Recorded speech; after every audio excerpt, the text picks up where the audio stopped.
What if you woke up with no name, no memories, and no strength to call your own? You're nothing more than an Omega at the very bottom of a brutal hierarchy, surrounded by dominant wolves who see you as expendable, weak, worthless. But there's something even you don't know. A faint, silvery symbol lies hidden beneath your skin. It's a mark of fate, one tied to a love so deep it was believed lost to death.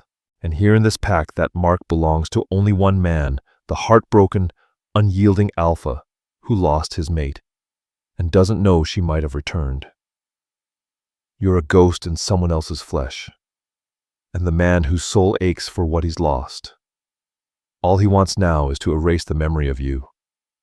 The first thing she noticed was the smell: damp earth, crushed pine needles, drying herbs, and something else musky raw, primal. Something that stirred unease deep in her bones. It clung to the coarse blanket wrapped around her and seemed to seep from the wooden walls of the small room. Her eyes blinked open.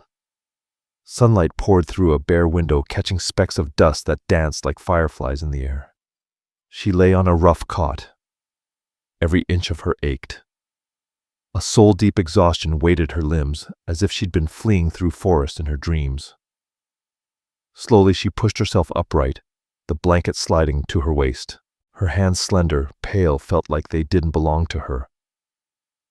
Cold panic sliced through her, sharp and clean. Nothing. No echoes of laughter, no familiar voices, no name to whisper into the silence. Her past was gone, a hollow void where her life used to be. The door creaked open. A woman stepped in, her face lined with gentle years, streaks of silver threaded through long brown braids. She carried a wooden bowl, steam curling above it with the smell of broths. "Ah, you're awake," she said kindly. "I'm Nira. You've been asleep for 3 days." The girl, because that's all she felt like, just shook her head, her throat too parched to form words. Nira placed the bowl on a small table and offered a soft smile. "Don't speak yet. Drink this. It'll help you feel steadier."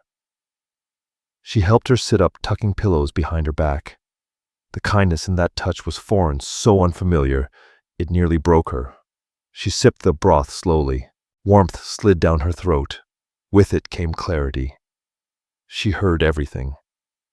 The wind rustling through pines outside. A distant twig snapping. The steady beat of a heart in another room.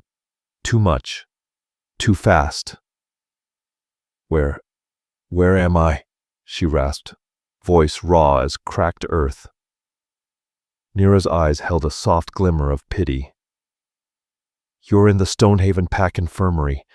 You were found unconscious on the border near Blackwood National Forest. You're safe now. Safe."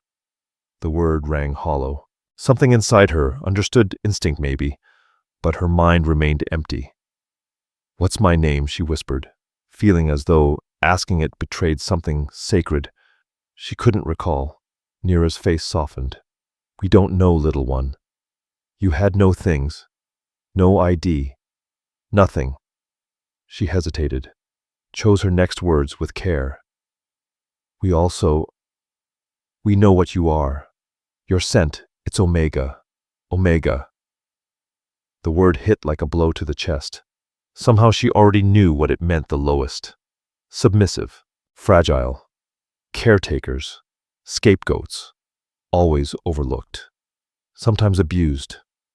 That's why Nira's eyes held sorrow. Over the next days, Nira tended to her with quiet patience. She dressed in plain leggings and a tunic. Nira gave her a name, Sira, meaning starlight, for the silvery flecks in her violet eyes. Once she was stronger, Sira was moved to the Omega Den. It sat at the far edge of the village, away from the Alpha's lodge, simple, plain, and quiet. She sorted herbs with Nira, repaired clothing for the pack's warriors, served meals in the great hall with her eyes lowered. No one saw her. The betas, the deltas, those with rank and fire in their blood, treated her like smoke in the wind, unseen, unnamed. The other Omegas were kind but cautious. Their lives were a constant dance of obedience and survival. Then came the night she saw him, the Alpha. He sat at the head of the long oak table like a storm in human form. The chair beneath him might as well have been a throne.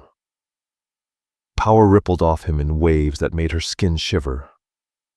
His hair was black as midnight, shoulders broad under a leather vest, his face unreadable, carved in grief. But his eyes, storm gray, fierce, swept the room like a blade. And when Sira stepped into the hall with a tray of roasted meat, his gaze locked onto her.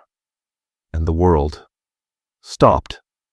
For a breathless second, the world just stopped. His nostrils flared. Something flickered behind his eyes, raw, soul-deep confusion, that cracked his stony expression for the briefest moment. But it vanished just as fast, replaced by that glacial mask of dominance. And yet Sira felt it, like a bolt of lightning striking the buried part of her that had been silent for too long. Deep inside, a presence stirred her wolf, one she hadn't even known existed. It whimpered low and aching. Her hands trembled. A plate slipped clattering on her tray. The Alpha's eyes locked on her, icy and sharp. Omega. His voice wasn't loud, but it rumbled with command, low, resonant, dangerous. It slithered down her spine, coiling around her nerves with fear. And something else. Something terrifyingly familiar.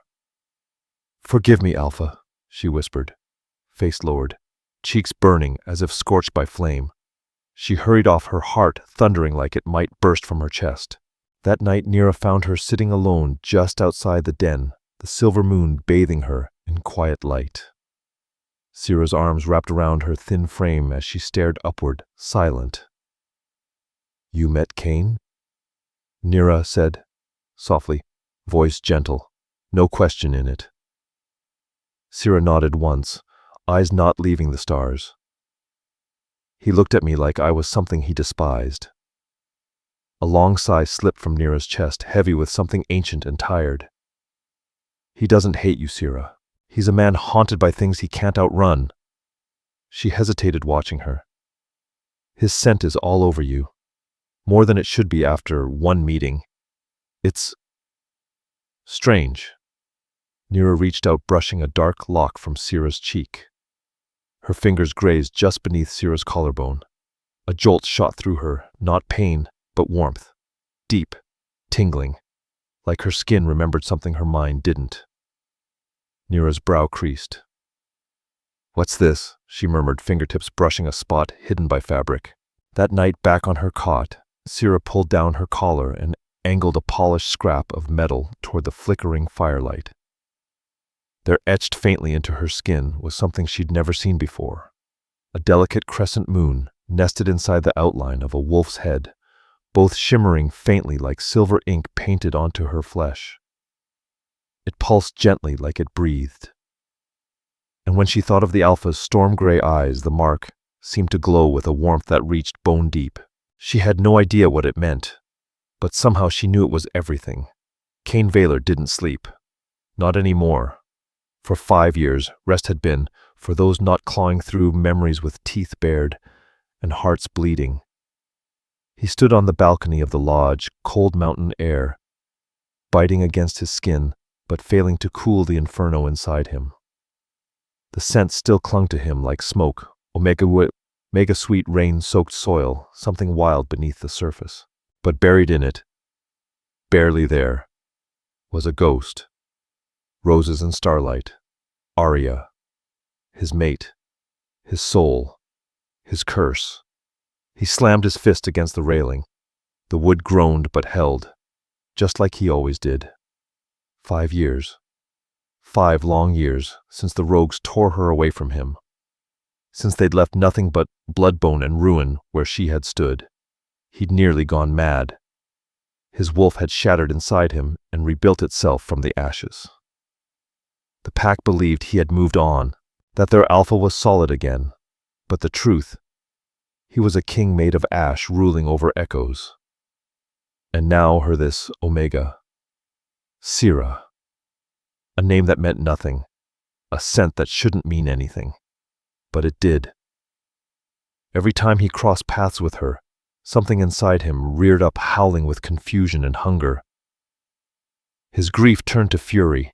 The familiarity of her presence tore open old wounds he'd buried deep. And those eyes, those violet eyes, just a little too close to the ones he'd sworn he'd never see again. She was a blade, and he was already bleeding. He needed her gone. Sira's days fell into a quiet, painful rhythm. She moved like a shadow through the village, working hard, speaking little, doing everything to stay invisible.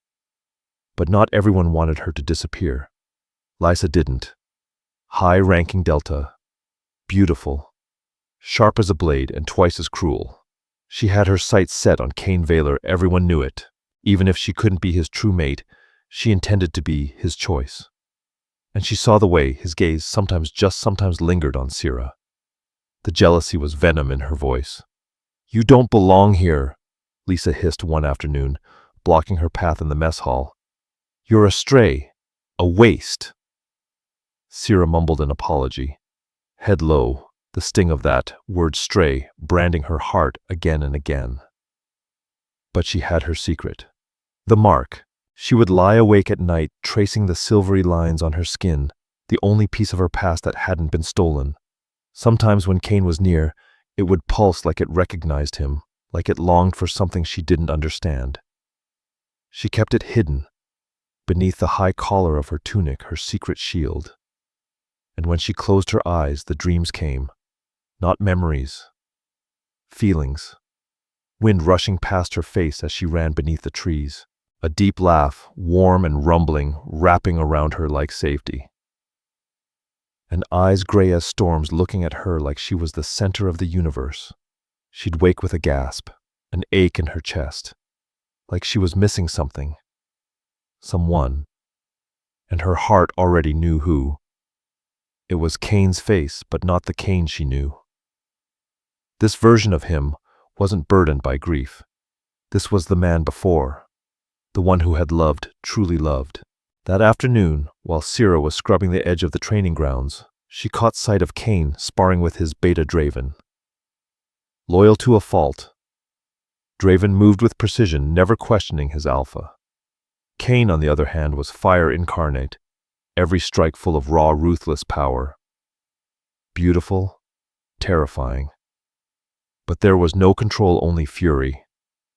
When he slammed Draven into the dirt with more force than necessary, it wasn't training, it was a storm unleashed. "Get up," Cain growled, chest heaving. Draven stood slowly, wiping blood from his lip. "Maybe we should call it for today, Alpha. You're not focused." "I'm always focused," Cain snapped. But then his eyes shifted, drawn across the yard, landing on Sira, where she stood frozen by the weapon racks. And there it was again, that haunted, agonizing confusion flashing through his expression. He saw her, a trembling Omega. But his senses roared, "Mate!" In that instant, a young pack member, still just a pup, tripped near the racks. A cascade of training spears tipped forward, crashing straight towards Sira. She froze. Her breath caught in her throat. But Cain moved like a shadow with a heartbeat, a blur of black fur and muscle. In a blink, he was in front of her, shielding her body with his own as the spears came down hard. The wood slammed around them. One clipped his arm, drawing a slash of red across his skin. Silence hit the yard like a hammer. The Alpha Cain Valor, who barely acknowledged the existence of Omegas, had just bled for one. He stood still, back tense, not even turning to look at her. Just there, protecting her. The scent of pine and storm and untamed strength wrapped around her like a second skin. And then fire. The mark on her collarbone flared, searing hot. Sira gasped, her hand clutching her tunic. "You all right?" Draven rushed over. Cain stepped away, not a glance back. Just a long, unreadable look at the blood on his arm, like it had betrayed something inside him. "Clean it up," he ordered, the yard voice tight and laced with thunder. Then he turned and walked off, every step heavy with tension. From the edge of the field, Lysa stared at Sira. Her eyes filled with venom, What she'd seen had twisted into something ugly, pure, consuming hatred. But Sira didn't notice. Her fingers hovered over her collarbone, still warm from the mark, and for the first time since waking with no name and no past, she didn't feel fear. She felt something sharper, defiance. She wasn't just some discarded Omega. She wasn't just a stray. There was a reason his presence electrified her. A reason her body pulsed with something ancient and buried. And she was going to find out what it was. That night she found Nira in the infirmary, the air heavy with crushed herbs. "Nira," her voice shook slightly, "can you tell me about the Alpha's mate, about Arya?"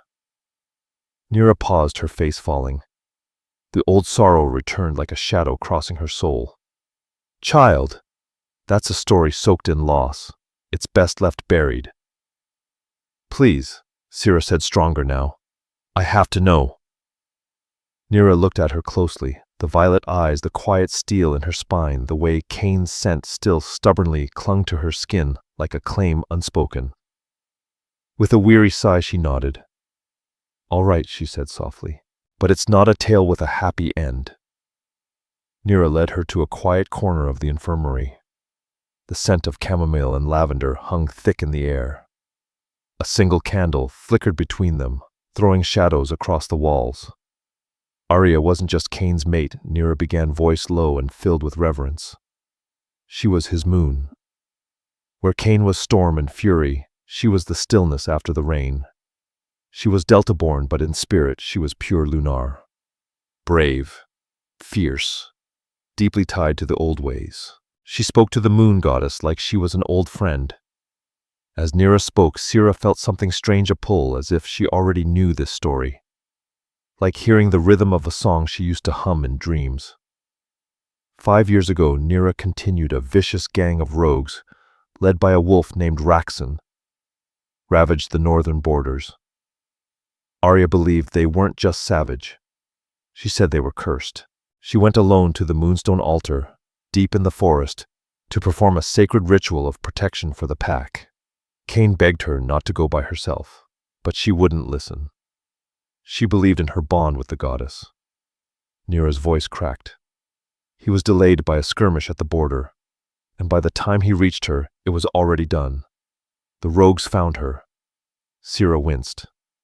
A sharp, echoing pain struck her ribs, like her body remembered what her mind did not. "They tore her apart," Nira whispered.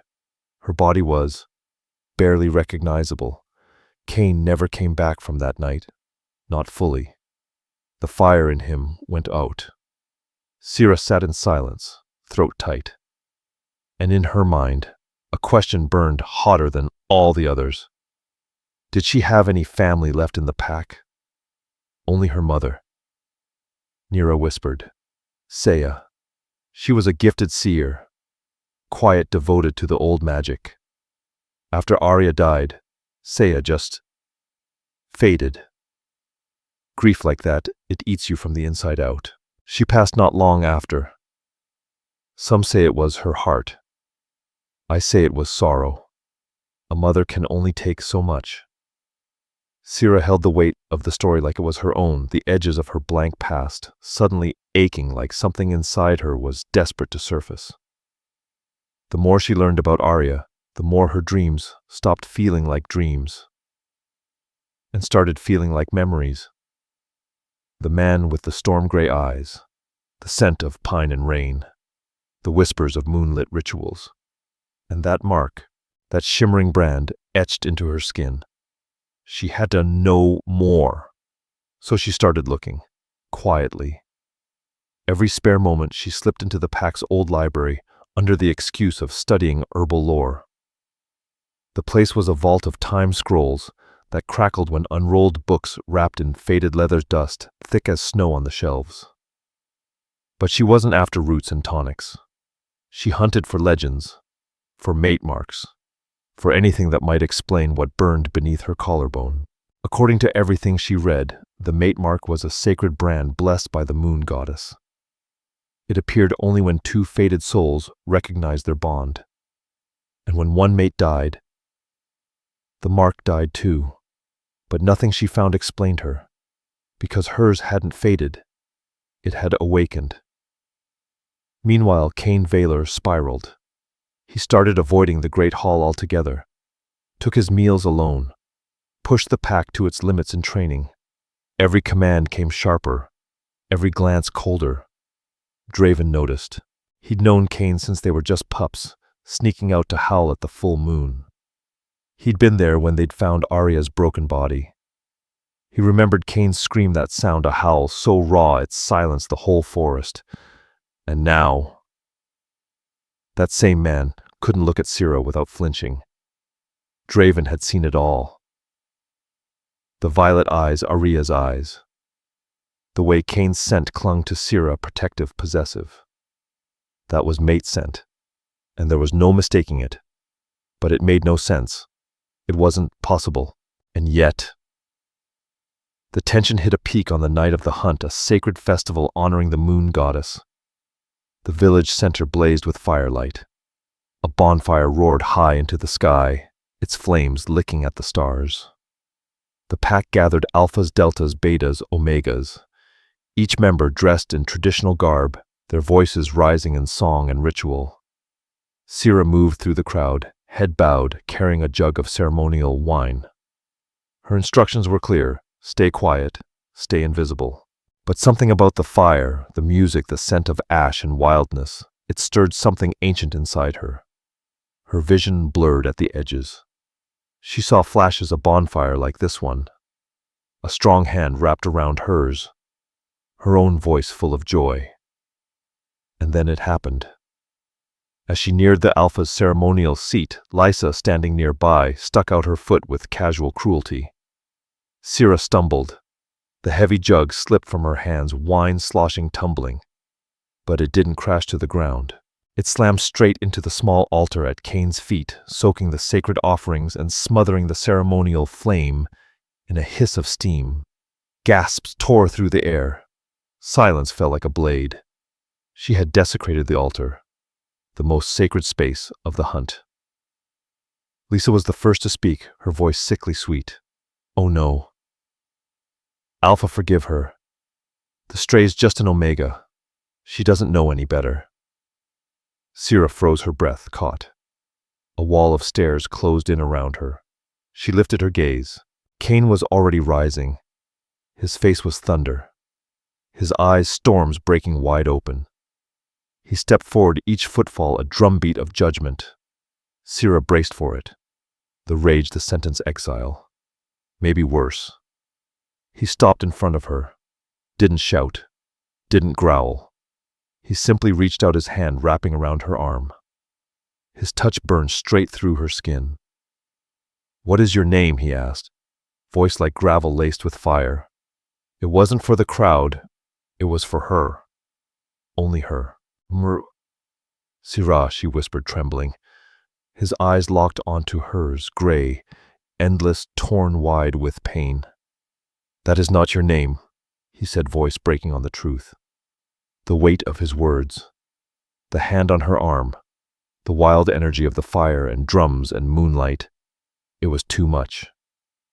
The mark on her collarbone exploded with heat. A burst of silver light broke through the fabric of her tunic, brilliant, undeniable. It pulsed in time with her racing heart, casting an otherworldly glow across Cain's stunned face. Draven saw it. His jaw dropped. Across the fire, Nira gasped, one hand rising to her mouth. Cain's gaze fell to the light. His grip on her arm tightened. His knuckles went white. Then slowly, with the other hand shaking, unsure, he reached for the collar of her tunic and pulled it aside. There it was, burning bright against Sira's skin. A crescent moon, cradled within the head of a wolf, blazing like silver fire. A stunned gasp swept through the crowd, rippling across the gathering like wind through tall pines. Every wolf in the Stonehaven pack froze. They all knew that symbol. It was the mate mark of the Alpha. It was Cain Valor's mark, the same mark that had once adorned their fallen Luna Arya. The bonfire hissed and crackled, the only sound cutting through the thick, choking silence. Every eye locked on the girl on Sira, the quiet, nameless Omega, the stray, the one now bearing the mark of a long-dead queen. It was unthinkable, a miracle, a blasphemy, an impossibility. Cain stared at the symbol face drained of all color. He knew that mark. He had kissed it in moments of love and grief, traced it with reverence, watched it fade into ice-cold skin the day Arya died. But now it pulsed with life on a girl who should have meant nothing. Inside him, his wolf howled, wild, triumphant. Mate. She's here. She's alive. His human mind couldn't accept it. The grief he'd held onto like armor shattered in one glance. He yanked his hand back like he'd touched open flame. A tricky, snarled voice shaking with rage and disbelief. This is dark magic. A lie. Lysa saw her opening. She's a witch, she spat, stepping forward. A spy, sent to break you. Look at her, she's using the face of a ghost to make you weak. Seize her. Several of Lysa's loyal wolves bared their teeth, stepping toward Sira. She staggered back, terror exploding in her chest. The silver glow of her mark flickered, fading fast under the weight of fear. Enough. Draven's voice cracked through the courtyard like lightning. He moved fast, stepping between Sira and the oncoming wolves, shoulders squared, a shield of calm fury. No one touches her, he growled. This is for Cain and the council, not a mob. Cain looked between his beta and the girl, the woman he'd just seen, glowing with his bond. His chest rose and fell, breath ragged. Everything he'd believed for 5 years burned to ash. Take her to the lodge, he ordered, his voice barely holding together. Guard her. No one speaks to her until I say otherwise. Without another word, Cain turned and strode away from the fire, from the staring eyes of his pack, from the scent that was once heaven, and now tore him apart. Sira didn't walk into the Alpha's lodge as a prisoner. But she wasn't a guest either. They placed her in a room fit for royalty, plush furs, velvet curtains, a fireplace casting golden light across the stone floor. But the door locked behind her with a click. She sat on the edge of the bed, mind spiraling. The mark, her secret, was no longer hidden. Cain's reaction, the firestorm of hope and fury behind his eyes, left her breathless. She'd never seen pain that deep. In the infirmary, Nira moved like a storm, ripping through hidden compartments behind ancient shelves. Old tomes hit the table. She opened them with shaking fingers, pages brittle, ink fading. She wasn't just the pack healer. She was its historian. And what she was looking for wasn't medicine. It was truth. A mate mark could not be faked. It couldn't be passed down or copied. It died with its bearer, unless... Her hand stopped on a page. Bound in wolf hide, the book pulsed with the weight of forbidden things. Her finger traced the words slowly. Anima translatio, soul transference, a ritual lost to time, a final act of desperation. It couldn't save the body, but it could preserve the soul. With enough power, a wolf's spirit and its mate bond could be severed at the moment of death, anchored to a new vessel. The original body would die, appear completely gone, but the soul, it would sleep inside a new host. That host would lose everything, memory's identity emptied out to make room. And the mark, it followed the soul, not the flesh, hidden dormant, until the right moment, until now. Nira's stomach twisted. The only kind of host that could carry such a soul would be a gentle, submissive one, an Omega. And the caster, they'd have to give everything, including their life, to make it happen. Sira's mother, Saya, the seer, the old soul, the one who passed weeks after Arya. But now Nira knew the truth. Saya hadn't died of grief. She had sacrificed herself to save her daughter's soul from oblivion. And Sira was the vessel. Meanwhile, Draven was already searching for Cain.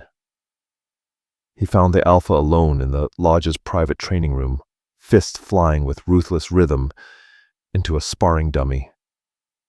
Sweat rolled down Kane's brow, every movement a storm of frustration and denial. "It's her mark," Draven said quietly, stopping just inside the doorway. Kane didn't turn. He drove his fist into the dummy's chest with a brutal crack. "It's a ghost," he muttered. "A cruel illusion." "Kane." Draven's voice sharp and steady and commanding. "You know better." "Your wolf knows. I see it in your eyes every time you look at her." Kane's movements faltered. His jaw clenched. "It's your mind that's fighting it, not your instincts. We were told Araya's body was barely recognizable." Draven stepped closer. "What if what we buried wasn't really her?" Kane stopped completely, breath ragged. He leaned against the dummy, strength leaving him all at once. For the first time in years, something cracked open inside him. "What are you saying?" he asked, voice hollow. "I'm saying something never felt right. That attack, it was too clean, too targeted," Draven replied. "Raxon's rogues were violent, sure, but they weren't tactical. They pulled you to the border and went straight for Arya, at a sacred site. That wasn't savagery. That was assassination." Before Kane could respond, the door burst open. Nira rushed in, pale and breathless, an ancient tome clutched tightly to her chest. "Alpha, Beta, you need to see this," she said, voice trembling. She laid the heavy wolf-hide-bound book on the table and flipped to a page already marked in red ribbon. "Anima Translatio." Kane and Draven leaned in, reading the words, an ancient ritual carved into legend. Soul transference, a way to sever a wolf's essence from its dying body and anchor it to a living one, a host, a memory wipe, a dormant mark, a price paid in blood. Nira pointed to the final passage. Kane's eyes caught the name. Saya. It hit him like a blow to the chest. Saya would have done anything to save her daughter. "She did it," Kane whispered, throat thick. "She put Arya's soul into that Omega." The truth burned through him like wildfire. Sira, trembling, soft-spoken, afraid, wasn't just a stranger with Arya's eyes. She was Arya, trapped in another body, erased from her own mind. The fierce lunar he'd loved more than life itself. Locked behind layers of fear and forgotten memories. And for the first time in 5 years, Kane Vaylor felt something other than loss. Hope. A fierce, brutal kind of hope that cut just as deep as the grief had. But then came the darker realization. If Arya wasn't killed randomly, Draven said quietly, if she was the target, then whoever tried to kill her failed. Kane's gaze turned to steel. "And now that she's back," he said, "they'll try again." Everything had changed. Sira was no longer a nameless stray. She was the pack's most sacred secret and its most vulnerable soul. Kane, Nira, and Draven formed a tight circle, a protective ring of silence. Until the traitor was found, the truth had to stay buried. If the wrong ears heard, Sira's life would be at risk again. Kane made his way to her room in the lodge, the one he'd ordered sealed for her safety. He unlocked the door, heart pounding. Sira sat by the window, bathed in moonlight, gazing into the forest. She turned at the sound of him, violet eyes wide with uncertainty. He saw her now, not as an outsider, not as an Omega, but as her, his mate. Wearing a new face, yes, but still carrying pieces of the woman he had once held in his arms. The tilt of her chin, the flicker of light in her eyes. She was in there. "You're not a prisoner," he said, voice quieter than she'd ever heard it. "You're under my protection." "Why?" she asked softly, her voice barely more than a breath. "Because of this." She touched the place beneath her collarbone where the mate mark had dimmed into a soft silver glimmer. Kane took a slow step forward. His scent, pine and storm, filled the room, and something inside her stirred like a forgotten instinct awakening. "Because that mark is mine," he said, "and it belongs to my mate. To you." He wanted to tell her everything, to say Arya's name out loud, to watch her remember. But Nira had warned him forcing memories could destroy the bond. The soul had already rooted itself in its new body. The past had to return naturally or not at all. So he stayed quiet. His mission now had two parts: protect Sira at all costs and hunt the traitor who tried to erase her 5 years ago. He and Draven began the investigation in secret, peeling back every moment of that terrible day at the Moonstone altar. Who had known Arya would be there? Who had motive? Most had believed it was Raxon and his rogues. The brutal retaliation that followed left him dead and his pack shattered. The case had been declared closed, but now they were looking at the council. Among them, Varric Thorn, Kane's own uncle, the man who had stood by his side during his darkest days, the one who helped rebuild Kane's strength after Arya's death. Respected, trusted, untouchable. And Garen, an old warrior, steeped in tradition and power, too steeped, perhaps. Draven began asking questions, subtly starting with those who had been on patrol that night. Draven found the break, the so-called border conflict that had lured Kane away the night Arya was attacked. It had been reported by two wolves, both fiercely loyal to Varric Thorn. When Draven questioned them again, separately, their stories didn't match. Not exactly. Small details, but just enough. They were lying. Meanwhile, Kane took a gentler approach, helping Sira find the pieces of her soul without ever pushing her toward them. He invited her on walks through the woods, paths once etched in memory, once tread by him and Arya side by side. "This place feels familiar," she whispered as they stood before a waterfall cascading down granite walls. A jolt of memory slammed into her, just a flash. A picnic blanket spread beneath the trees, his laughter echoing through the pines, the sweet taste of wild berries on her lips. She staggered, palms pressed to her temples. "What is it?" Kane asked, steadying her with a hand to her back. I don't know. A dream," she said, voice shaking. But it felt real. Kane began training her, not as an Omega, but as a wolf. "You're stronger than you believe," he told her, guiding her through basic defensive stances. At first her instincts betrayed her. She hesitated, yielded, lowered her eyes. But slowly, under his patient gaze, something inside her began to shift. The body might have been born Omega, but the soul inside it was Luna. Across the yard, Lisa watched with a seething stare.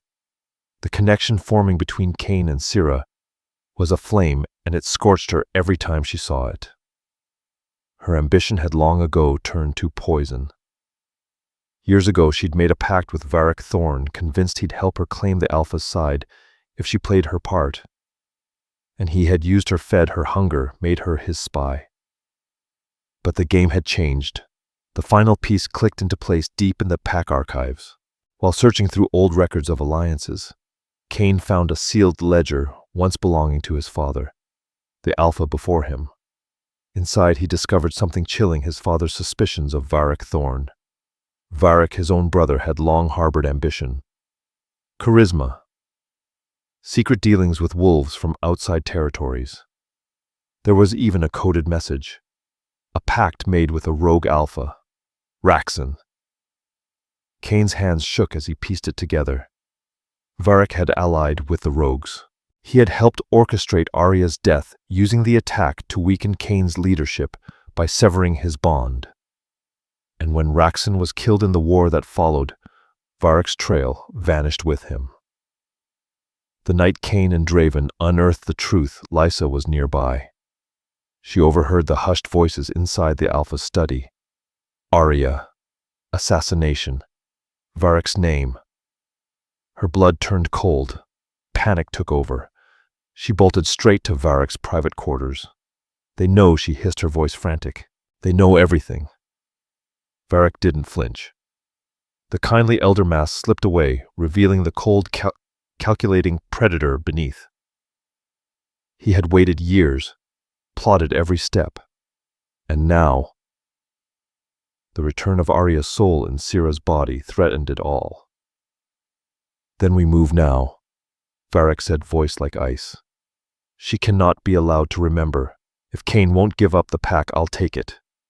Tonight, we finish what we started 5 years ago." He rallied those loyal to him wolves who believed Cain had grown weak in his grief. He promised them power, a return to dominance and strength through fear. To Lysa he gave one grim order. "Bring me the Omega," he growled. "She's the key. With her as a hostage, Cain will fold." It began with thunder. Cain and Draven were mid-discussion, mapping a strategy to bring Varric before the council when the lodge doors exploded open.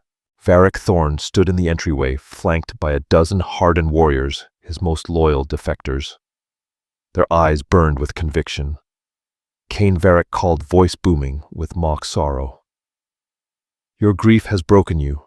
You coddle an impostor, a witch wearing the skin of your mate. The pack needs strength. It needs clarity. For the good of Stonehaven, I challenge you. Step down or be taken down." The pack had gathered, drawn by the tension, by the weight in the air. They looked from the alpha who had led them through war and grief, to the elder they had always trusted. And Cain's voice thundered back. "You're a traitor. You orchestrated Arya's death. You allied with Raxon." A gasp spread through the crowd like lightning chasing thunder. Varric only chuckled low and cruel. Desperate words from a broken man, he sneered. "You have no proof." While the standoff froze the great hall, Lysa slipped through the shadows. She knew Cain had been training Sira in the quiet garden beyond the lodge. And she was right. She found her there, drawn by the raised voices, the howls of the pack. Sira looked up as Lysa approached. "Something's wrong," Sira said, sensing the shift in the air. "You're in danger," Lysa said, her tone syrupy with false concern.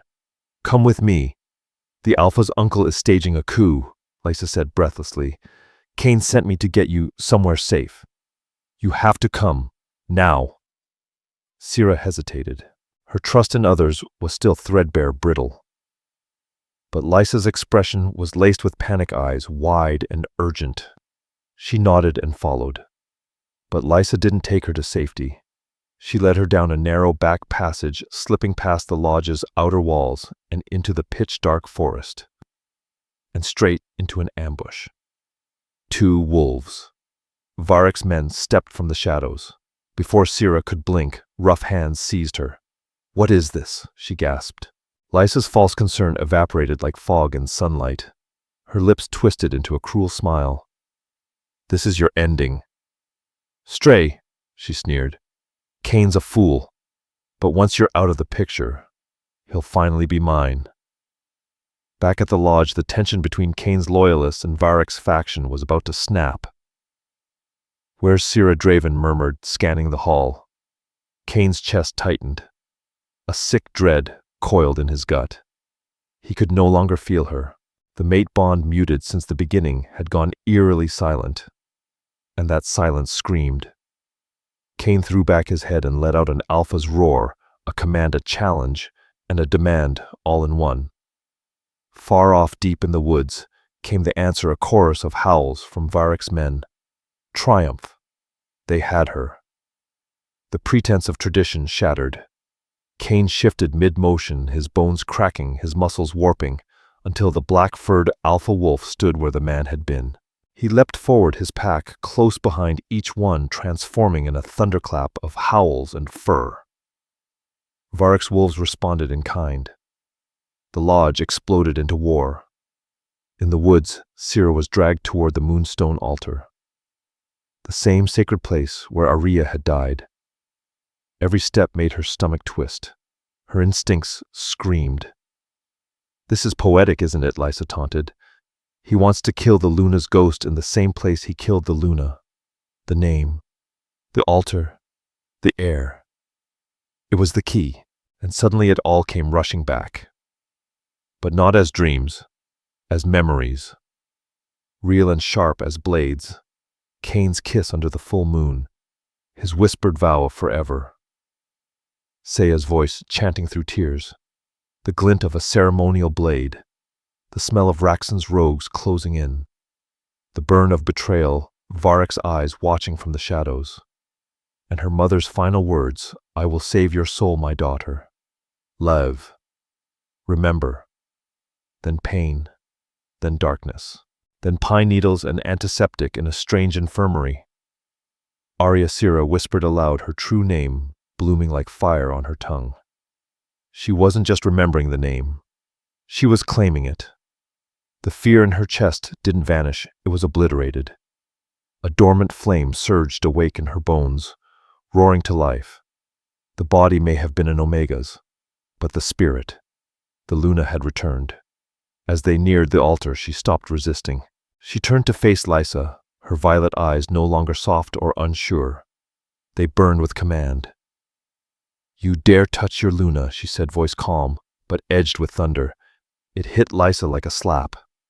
Before she could answer, a black blur shot from the trees. Cain. His alpha form collided with one of Sira's captors, his massive jaws crushing down on the wolf's throat. Blood sprayed. The enemy went limp. Draven wasn't far behind, tackling the second attacker into the underbrush. Lysa panicked. She drew a silver knife. "If I can't have him, no one will," she screamed, lunging for Sira. But Sira didn't run. She didn't flinch. She stepped forward to meet the blow head on. Her body wasn't trained for war, but her soul remembered. Every movement, every dodge, every weakness. She sidestepped Lisa's wild slash, caught her off balance, and brought her elbow down on the Delta's arm. The knife clattered to the dirt. Across the clearing, Cain finished his fight and turned. He expected to see the frightened girl he'd once protected. Instead, he saw a queen, a Luna standing over her enemy like fire incarnate. Her eyes locked with his, and in them, he saw her. He saw Arya, not a flicker, not a maybe, her. Her voice didn't come from her lips, but from deep inside their bond. Cain. It was a mental whisper, a soul's call, and it slammed into him like a tidal wave. His heart shattered and reformed in a single beat. And the alpha howled, not from rage, not from grief, but from the overwhelming, breathtaking joy of recognition. But joy was short-lived. A furious roar ripped through the woods. Varric Thorn in massive gray wolf form broke through the tree line like a wrecking ball of vengeance. He'd fought his way through Cain's warriors. He came now to end what he started. With a snarl, Varric launched himself at Cain. The two alphas clashed with the force of titans, but only one fought for power. Cain Valor was fighting for something far greater, the soul he had lost and miraculously found again. There was no contest. Fueled by a love that had defied death itself, Cain moved with blistering speed and unrelenting strength. He brought Varric Thorn to the ground, his jaws clamped around the traitor's throat. He looked to Arya. She met his eyes with a firm, steady nod. No fear, only justice. And with one final decisive snap, it was done. The rebellion was crushed. In the aftermath, silence fell heavy over the Moonstone clearing. One by one, the wolves returned to human form, loyalists and rebels alike, surrounding the sacred altar that had borne witness to both betrayal and redemption. Varric's crimes were no longer hidden. The truth had bled out into the soil. Lysa and the surviving conspirators were bound and taken into custody, their fate resting in the hands of the very Luna they had tried to destroy. But Cain had no words for them. His eyes were on one woman. He walked slowly toward her, his heart hammering like it did the very first time he'd laid eyes on her beneath a harvest moon. She was standing tall, unbroken violet eyes glowing. She was Arya reborn in the body of Sira. But she was no longer just who she had been. She was more. She carried the fire of a Luna and the empathy of an Omega. "Sarah," he whispered, using her old nickname, the one he'd once breathed into her hair when they lay wrapped in one another under the stars. She smiled, a real smile, one that reached through 5 years of darkness and burned it all away. "Hello, my love," she said, voice soft, radiant. "It's been a while." He reached her in 3 strides and pulled her into his arms, burying his face in her hair. The scent of roses and starlight now mingled with earth and pine. It was her, all of her, his whole world. He held her like he could keep her there forever. "I thought I lost you." He choked the grief he'd carried like a shield, now crumbling around him. "You never did," she whispered back. "Your love and my mother's, it anchored me. It kept my soul from fading." When they returned to the pack, they did not walk as Alpha and Luna alone. They returned as something new, stronger, unified, whole. Arya stood before the gathered wolves, no longer an imposter, no longer hidden. "I am Arya," she said, her voice steady as stone. "My soul was saved by my mother's sacrifice, and carried in the body you knew as Sira. I remember my life as your Luna, but I also remember what it meant to be an Omega. I remember the silence, the stares, and the kindness of those who saw more than rank." She met Nira's gaze and nodded with quiet reverence. "This pack is strong, but we must measure strength not by dominance, but by how we treat the least among us. My return is not vengeance. It is renewal." She did not sentence Lysa and the other traitors to death. She sentenced them to exile, to roam as rogues cut off from the family they betrayed, to feel what they had once tried to inflict. In the weeks that followed, Stonehaven began to change. The old lines between Alpha, Beta, and Omega began to soften. Respect was no longer earned by might alone, but by wisdom, by compassion, by service. Healers were celebrated. Voices once silenced were finally heard. And through it all, Cain and Arya led side by side, not as who they had once been, but as who they had become. Their love wasn't a return to the past. It was a new love rebuilt from ashes forged in war, tested by time and blessed by fate.